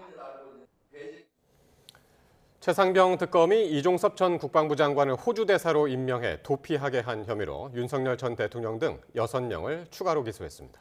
특검은 내일 150일간의 수사를 마치고 최종 결과 발표를 진행합니다. 임예진 기자가 보도합니다.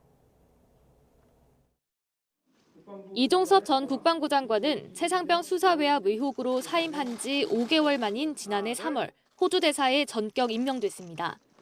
당시 이 전 장관은 공수처 수사 대상으로 출국 금지 상태였는데 법무부는 공수처의 반대 의견에도 출국 금지를 해제했습니다. 며칠 뒤 이 전 장관은 호주로 출국했지만 여론이 나빠지자 다시 귀국했고 결국 대사직에서도 물러났습니다. 이미 수차례에 걸쳐서 그러한 의혹들이 사실이 아니라는 점은 분명하게 말씀드렸기 때문에 여러 가지 의혹들에 대해서 오늘은 다시 중보해서 말씀드리지 않겠습니다. 특검은 이 과정을 범인 도피라고 보고 윤 전 대통령을 추가로 기소했습니다. 이 전 장관에 대한 공수처 수사가 대통령 본인과 대통령실로 확대되지 않도록 하려 이 전 장관을 호주 대사로 임명해 출국시켰던 겁니다. 결국 이 사건은 최상병 사건 관련 수사 외압 사실을 은폐하기 위하여 의혹의 핵심 당사자이자 대통령과의 연결고리인 이종섭 전 장관을 외국으로 도피시킨 중대한 범행입니다. 조태용 전 국가안보실장과 장호진 전 외교부 1차관, 이시원 전 대통령실 공직기강 비서관, 박성재 전 법무부 장관, 심우정 전 검찰총장 등 5명도 같은 혐의 등으로 함께 기소됐습니다. 이로써 특검은 앞서 기소한 수사 외압 의혹 사건 등 모두 22명을 재판에 넘겼습니다. 출범 이후 수많은 관계자들을 조사하며 윤 전 대통령을 향해 수사력을 모아온 특검은 수사 외압 의혹과 범인 도피 의혹 정점에 윤 전 대통령이 있었다고 결론지었습니다. 이제 특검은 최종 수사 결과 발표와 공소유지만을 남겨두고 있는데 150일간의 수사를 마무리하는 마지막 발표는 이명현 최상병 특별검사가 직접 진행할 예정입니다. YTN 임혜진입니다. 윤석열 전 대통령 내란 재판의 증인으로 나온 여인형 전 국군 방첩사령관이 계엄 당시 체포조 운용 의혹을 부인했습니다. 체포나 검거 같은 단어가 입에 배어 있다며 자신도 모르게 말한 것 같다고 주장했습니다. 이경국 기자입니다. 윤석열 전 대통령은 비상계엄 당시 주요 정치인 체포조가 운용됐다는 의혹을 거듭 반박해왔습니다. 그저 위치를 확인하려 했을 뿐이라는 주장입니다. 명단 사람들은 전부 이제 정치인들이란 말이에요, 주로. 그죠? 근데 여인형이가 이제 부탁한 거는 위치 추적이란 말이에요. 그죠? 여전 사령관 증인 신문에 나선 윤 전 대통령 측은 의혹이 사실이 아님을 주장하기 위해 질문을 이어갔는데 당사자인 여전 사령관도 의혹을 부인했습니다. 방첩사는 그저 신병만 넘겨받으려 한 건데 자신도 모르게 체포라는 단어를 썼던 겁니다.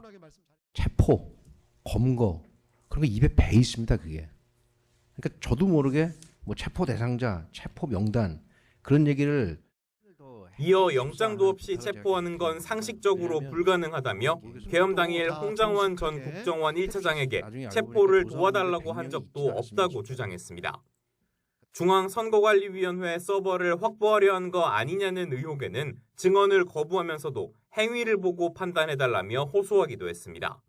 서버 불태우고 어쩌고 이런 거 저 전혀 기억이 없어요. 뭔 얘기했는지 지금 기억도 안 납니다. 지금 방첩사 요원들이 뭘 어떻게 했는지 그걸 좀 봐주십사라는 얘기를 제가 계속 하는 겁니다.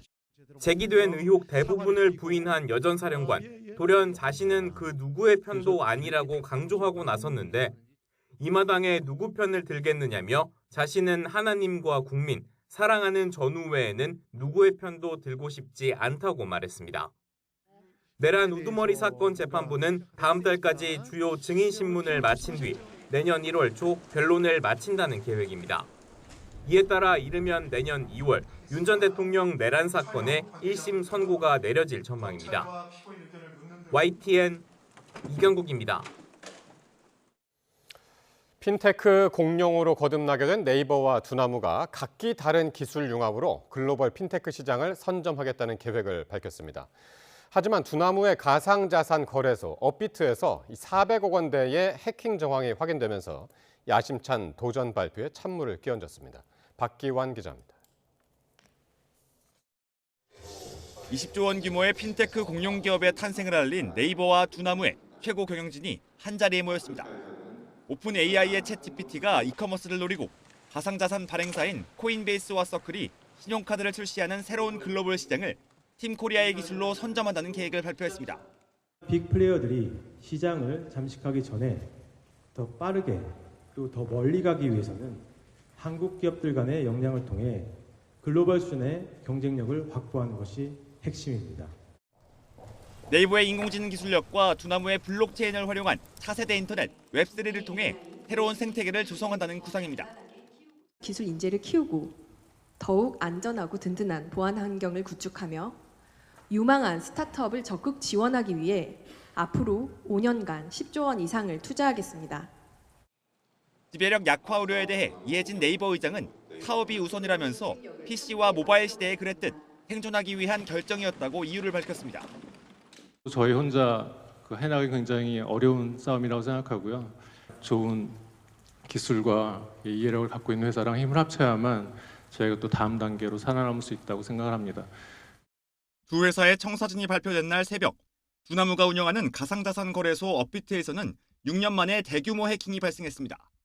오경석 두나무 대표는 솔라나 네트워크 계열의 자산 일부가 지정하지 않은 지갑으로 전송된 정황을 확인했다고 공지했습니다.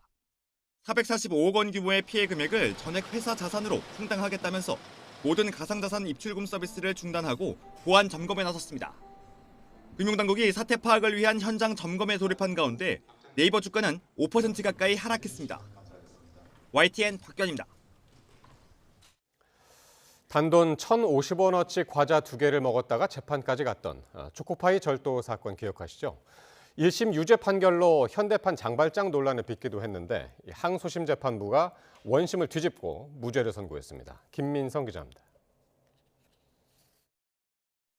지난해 1월 물류회사 사무실 냉장고에 있던 초코파이와 카스타드 등 과자 1,050원어치를 꺼내 먹은 혐의로 재판에 넘겨진 40대 보안업체 직원. 원심은 피고인에게 벌금 5만 원의 유죄를 선고했지만 항소심 재판부의 판단은 180도 달랐습니다. 재판부는 비록 관리자의 명시적 승낙은 없었더라도 피고인이 남의 물건을 훔치려는 의도를 가지고 과자를 먹었다고 보긴 어렵다며 무죄로 판단했습니다. 하청 보안업체 직원들이 원청인 물류업체 소속 탁송 기사들로부터 간식을 꺼내 먹으라는 호의를 받아온 관행을 인정한 겁니다.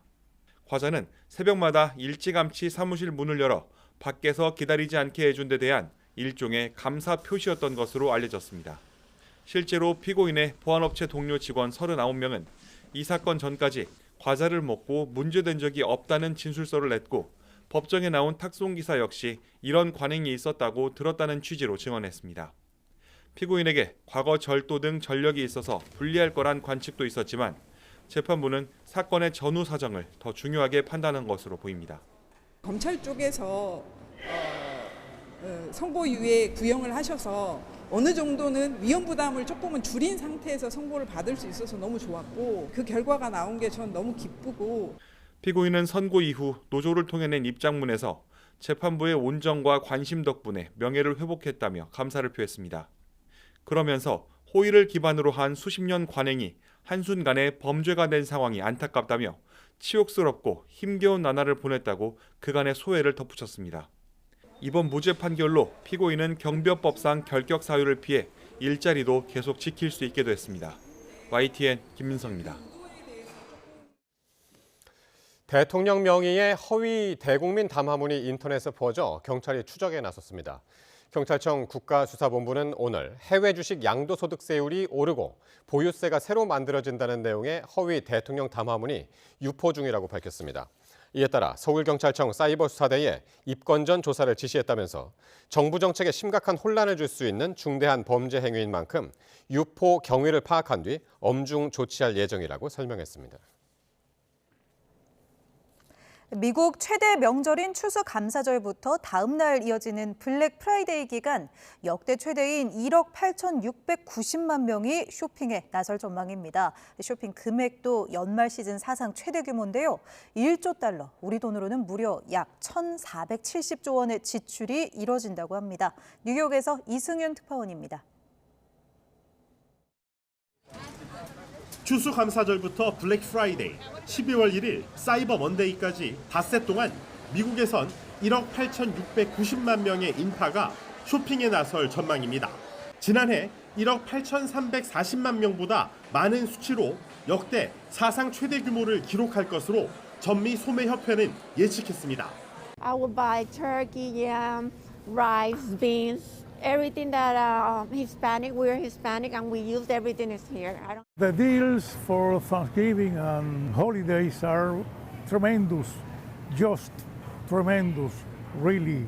올해 미국 유통매장들은 블랙 프라이데이에 1년 전보다 8.3% 증가한 117억 달러, 우리 돈 172조 원의 매출을 올릴 전망입니다. 사이버 먼데이엔 이보다 많은 142억 달러, 209조 원의 온라인 매출이 기대되는데 1년 전보다 6.3% 증가한 수치입니다. 이에 따라 올해 추수감사절부터 성탄절까지 이어지는 미국의 연말 쇼핑 시즌엔 사상 최대 규모인 1조 달러, 1,470조 원의 지출이 이루어질 전망. 이 기간은 소매업계 입장에선 1년 이익의 3분의 1을 차지하는 중요한 시점입니다. 이때를 놓칠세라 월마트와 아마존, 타깃, 메이시스 등 미국 소매 업체들은 일찌감치 공격적인 판촉 행사에 나섰습니다. We are offering up to 60% off across a lot of really popular categories like electronics, toys. 다만 올해 연말 쇼핑 시즌 미국 소매 업체들의 매출 증가율은 둔화할 전망.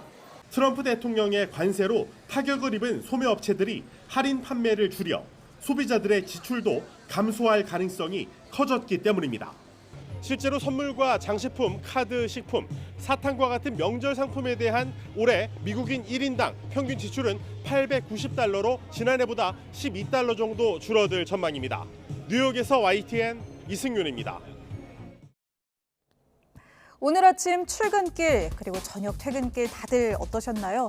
교통체증 없는 시원한 한강뷰 출퇴근을 약속했던 야심찬 한강버스가 뜻밖의 굴욕을 당했습니다.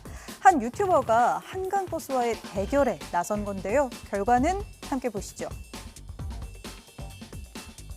지난 21일 한 유튜버가 과연 한강버스가 사람보다 느릴지 대결해보겠다며 직접 시험대에 올랐습니다.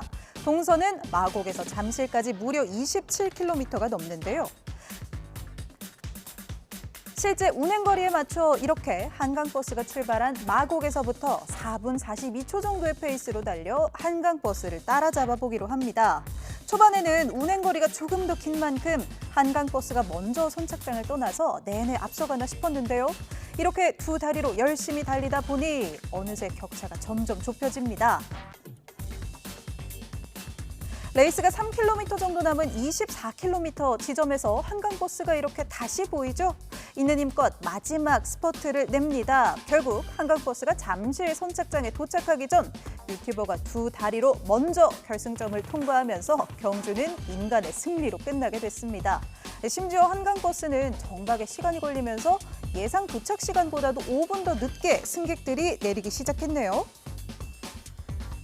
자, 그럼 대체 이 한강버스 얼마나 느리길래 달리기에 진 걸까요? 이렇게 서울시의 처음 홍보 내용과는 달리 영상에서는 무려 127분이 걸려서 평균 시속은 약 12.8km가 됩니다. 이 속도를 달리기의 페이스로 환산하면 1km를 약 4분 40초에 달리는 셈인데요. 저는 어림없지만 꾸준히 훈련한 아마추어 마라토너라면 충분히 도전해볼 만한 속도라고 하네요.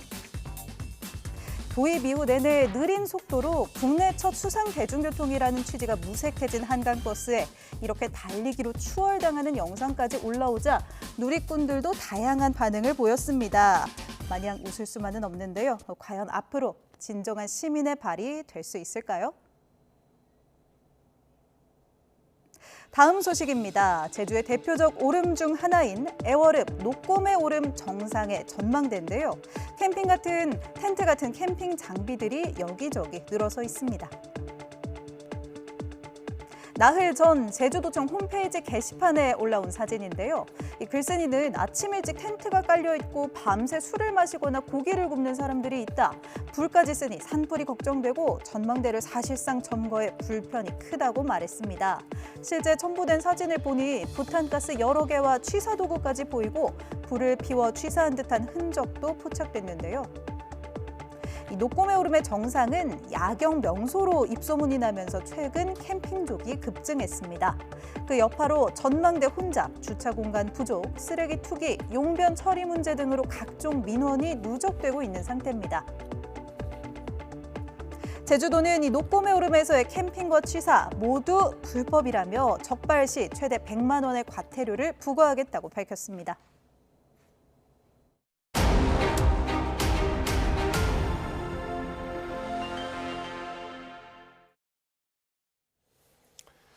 국민 배우 고 이순재 씨의 영결식이 오늘 아침 서울 아산병원 장례식장에서 열렸습니다. 후배들은 연기와 인생의 큰 스승을 잃었다고 고인을 추모했습니다. 이광현 기자입니다.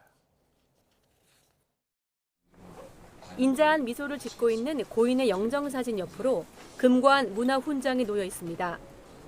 1시간 반가량 열린 영결식에는 평소 고인을 따랐던 최수종과 유동근 배우 등 대중문화계 종사자 120여 명이 자리했습니다. 많은 분야에서 우리들의 모범, 방송 연기의 역사 또한 연기의 역사를 써내려 가셨습니다. 무대와 브라운관에서 동고동락하며 연기를 배웠던 후배들은 고인의 부재가 여전히 믿기지 않는다며 저마다 인생의 스승을 눈물로 회고했습니다. 수십 년간 연기해 오신 분도 여전히 연기가 어렵다고 말할 수 있다는 것. 그 솔직함과 겸손함이 저에게는 그 어떤 말보다 큰 위로이자 평생의 가르침이 되었습니다. 드라마 한 장면이라면 얼마나 좋겠습니까? 오케이, 컷! 소리에 툭툭 털고 일어나셔서 정말 수고 많으셨습니다, 선생님. 고인이 걸어온 세월만큼 91송이의 국화와 생전 작품 등을 담은 추모 영상도 영결식장을 채웠습니다. 지난 1956년 연극으로 데뷔한 이순재는 반세기 넘게 연극과 드라마, 영화 등 140여 편의 작품에 출연했습니다. 예술은 영원한 미완성이라며 구순에도 대학로 소극장을 지켰던 대중문학의 거목 이순재. 시대의 어른을 잃은 대중의 추모 물결 속에 경기도 이천 에덴 낙원에서 영면에 들었습니다. YTN 이광현입니다. 내일은 아침에 영하권에 반짝 추위가 찾아오겠고 강원 산간과 내륙에는 많은 눈이 내려 쌓이며 살얼음이나 빙판길이 만들어지겠습니다. 기상청은 한랭전선의 영향으로 강원 산간과 전북 산간에 5cm 안팎의 많은 눈이 내렸으며 앞으로 내일까지 최고 5cm의 눈이 더 오겠다고 전망했습니다. 특히 내일 아침 대관령 기온이 영하 7도, 철원이 영하 5도까지 떨어질 것으로 보여 미끄럼 사고 위험이 커질 것으로 우려했습니다. 충북 청주에서 실종된 여성이 44일 만에 시신으로 발견됐습니다. 이 여성을 숨지게 한 혐의로 긴급 체포된 50대 남성이 경찰 조사에서 범행 일체를 자백하고 시신 유기 장소를 털어놨습니다. 김기수 기자입니다. 사복 차림의 형사들이 식당 안으로 들어갑니다. 식당 안에서 한 남성을 붙잡고 밖으로 나와 차에 태웁니다. 지난달 실종된 50대 여성을 숨지게 한 혐의로 54살 김모 씨가 경찰에 긴급 체포되는 모습입니다. 말했어요, 저희도요. 근데 조용히 다 처리하고 그냥 바로 체포해서 가신 모양이더라고요. 경찰은 실종된 여성의 전 연인이기도 했던 김 씨를 추궁한 끝에 살인 범행을 모두 자백받았습니다. 이후 김 씨의 자백을 토대로 충북 음성의 한 건물에서 피해 여성의 시신을 발견했습니다.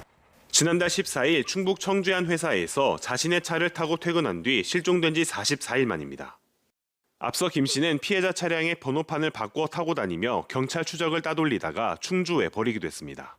인양된 차량입니다. 지금은 천막이 덮여져 있고 경찰의 출입 통제선도 내걸려 있습니다.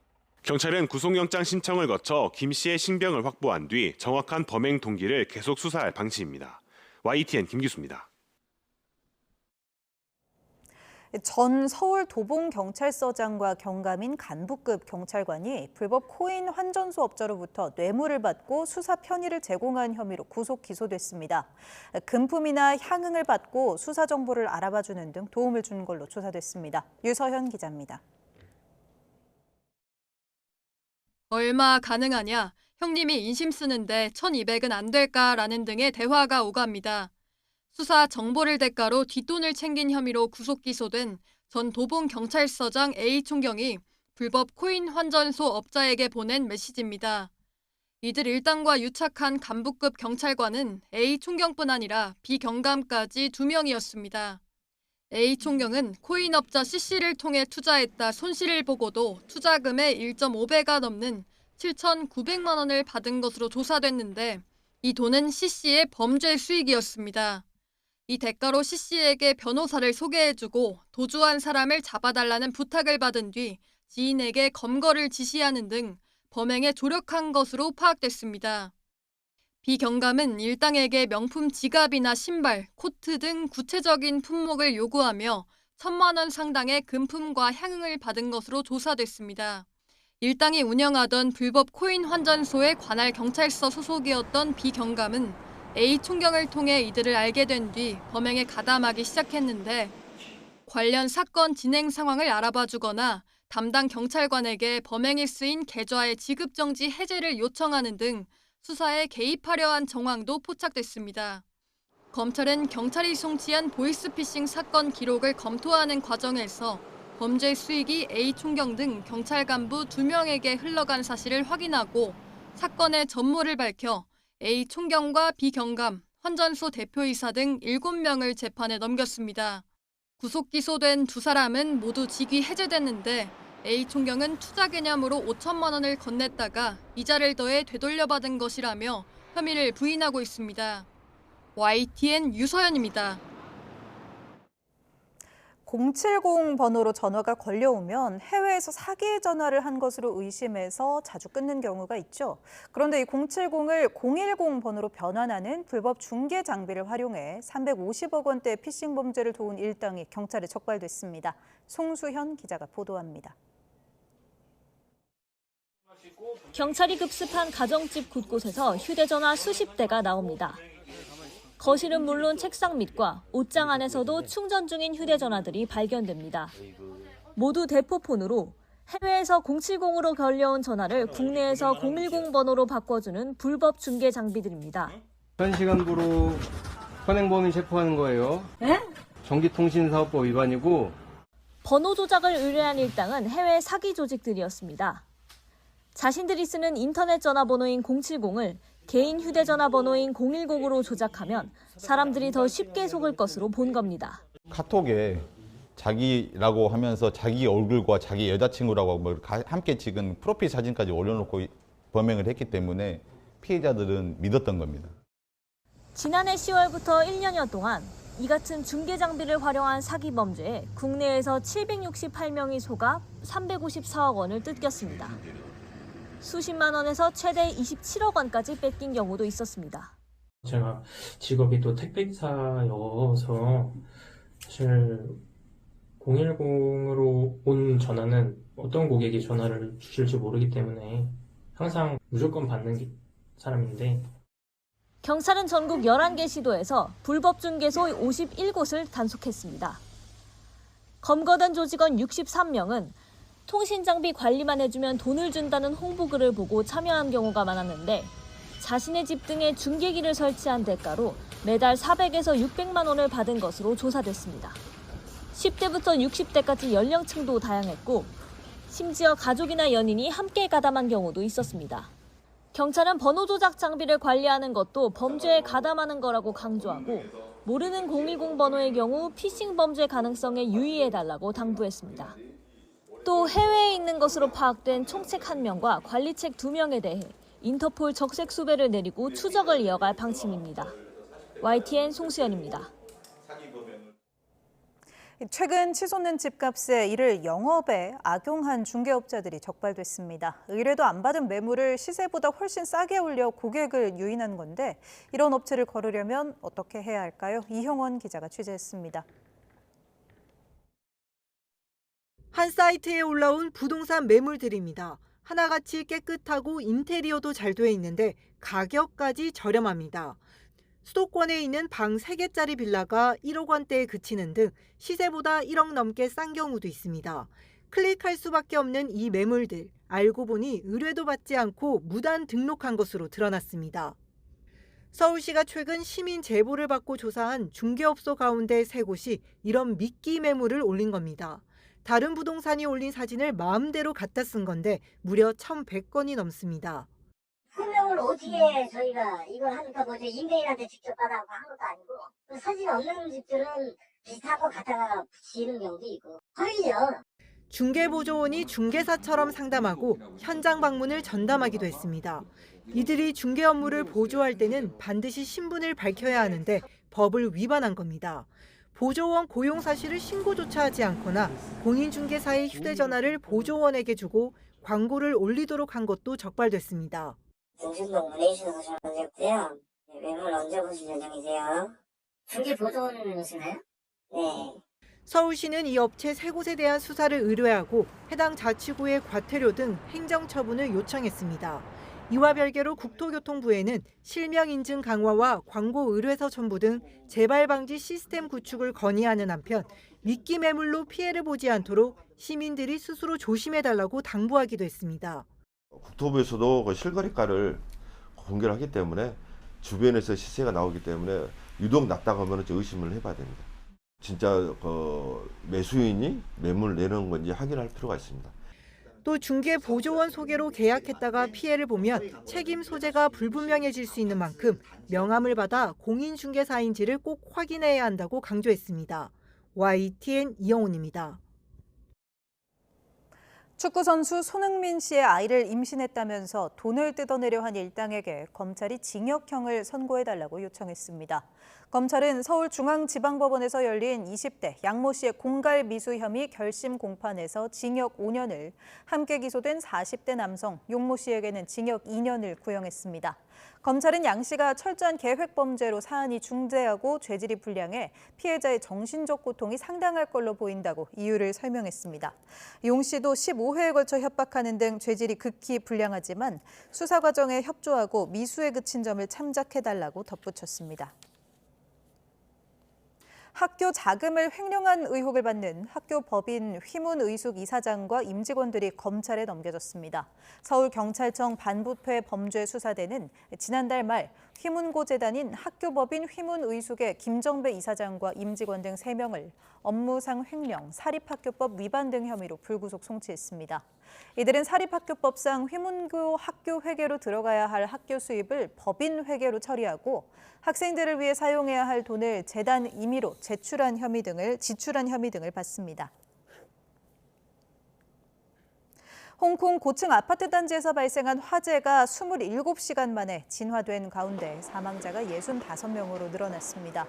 홍콩 정부 대변인은 현지 시각으로 오늘 밤 8시 기준 65명이 숨진 것으로 집계됐다고 밝혔습니다. 앞서 홍콩 행정수반인 존 리 행정장관은 오후 6시 언론 브리핑에서 아파트 단지인 웡푸코트에서 불이 난 7개 동 건물의 불길이 전부 통제됐다고 밝혔습니다. 미국 백악관 인근에서 근무 중이었던 주 방위군 2명에게 총격을 가해 중태에 빠뜨린 용의자는 아프가니스탄 군인 출신인 것으로 확인됐습니다. 폭스뉴스는 체포된 총격 사건의 용의자가 아프가니스탄 국적의 29살 라마눌라 라칸왈이라고 보도했습니다. 존 레드클리프 전 국가정보국장은 용의자는 지난 2021년 9월 미군에 협력한 아프가니스탄인으로 분류돼 미국에 입국했다고 전했습니다.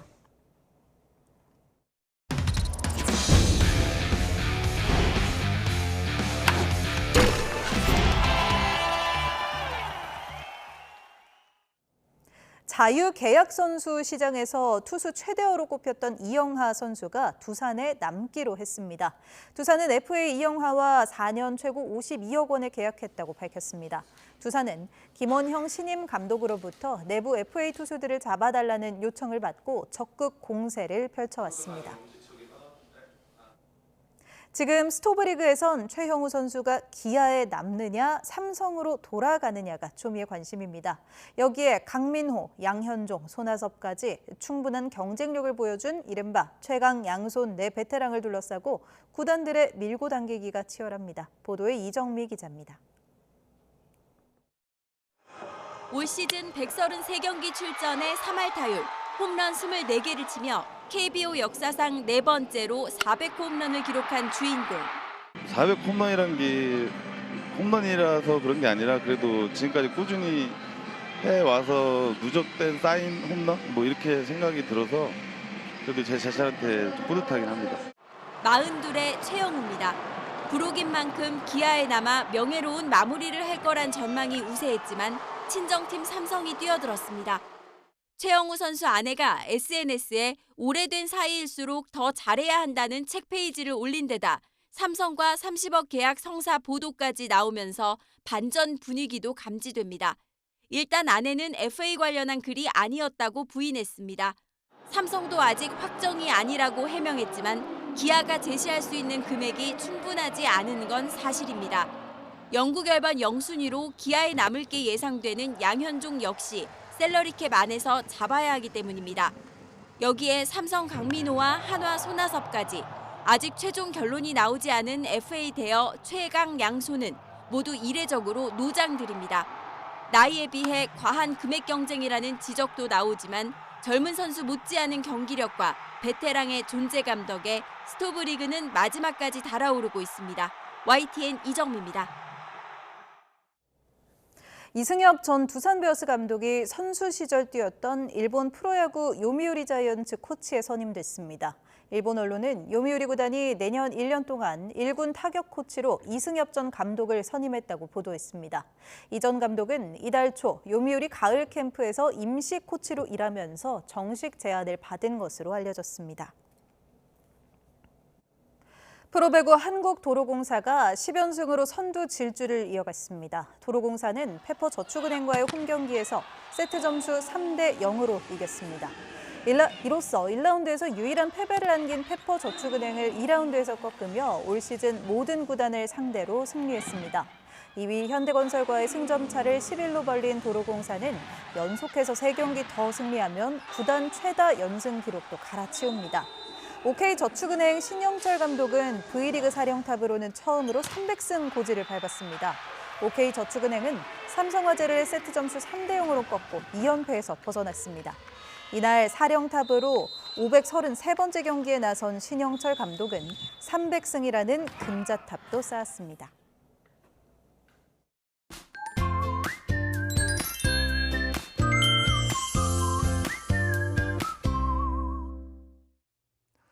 찬바람이 기온을 끌어내리고 있습니다. 내일 아침에는 서울 기온이 영하 1도, 대구 한령 영하 7도, 대구 2도까지 떨어지는 등 중부지방을 중심으로 영하권 추위가 기승을 부리겠고 남부지방도 체감 온도가 영하권을 보이는 곳이 많겠습니다. 기온 자체도 낮지만 오늘보다 낮아지면서 상대적으로 더 춥게 느껴질 수 있는 만큼 옷차림 따뜻하게 해주시기 바랍니다. 한낮에도 서울 기온이 7도, 대전 10도, 광주 10도에 머무는 등 오늘보다 또 예년보다 쌀쌀하겠습니다. 하늘은 점차 맑아지겠습니다. 다만 충남과 호남, 제주 산간에는 새벽 한때 빗방울이 떨어지거나 눈이 날리는 곳이 있겠습니다. 내린 비나 눈이 얼어 길이 미끄러울 수 있는 만큼 안전 운전에 각별히 유의해 주시기 바랍니다. 또 내륙에서는 얼음이 관측되는 곳이 있겠고 동해안에서는 너울성 파도가 높게 일겠습니다. 오전까지는 대부분 지역에서 바람도 강하게 불겠습니다. 가을의 마지막 주말에는 다시 기온이 크게 오르면서 큰 추위 없겠습니다. 다만 주말 밤 사이에는 경기 북부와 영서 북부에, 휴일 밤 사이에는 수도권과 영서 지방에 비가 내릴 전망입니다. 날씨 정보였습니다. 목요일 뉴스나이트 마치겠습니다. 시청해주신 여러분 고맙습니다.